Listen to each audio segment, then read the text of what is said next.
ព្រែកឯនៅឆ្ងាយឃើញដាច់អាឡ័យអនុសាវរីយ៍ជាប់ដោយរុក្ខជាតិធ្វើមិនដេចនឹងបានឃើញព្រែកឯងទៀតពិតមែនតែខ្លួនខ្ញុំឃ្លាត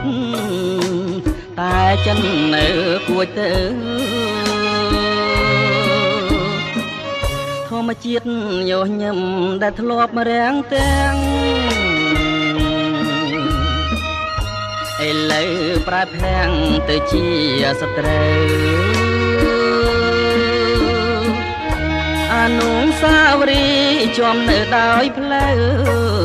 គិតថាពីថ្ងៃនេះទៅលែងឃើញព្រែកឯងទៀតហើយអនុសាវរីយ៍តែចំត្រំទីហាក់ដូចឃើញគ្រាថ្មីថ្មីដើមឈើធំធំមានម្លប់ត្រឆេលឺតែសំលេងរេយំថ្លែងក្តីអសង្ឃឹមគូព្រេងដែលខ្ញុំគិតថាមិនប្រត់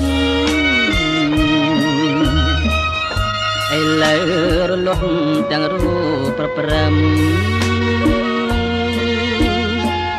ធ្វើមិនដេចនឹងបានជួបក្តីសង្ឃឹមបើទុកជាខ្ញុំញញឹម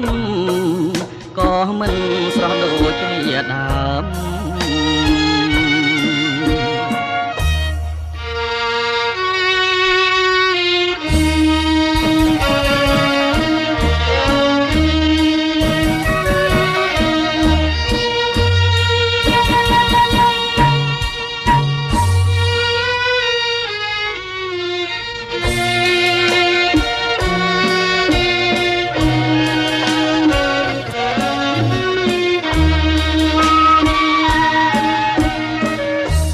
ព្រេងដែលខ្ញុំគិតថាមិនប្រត់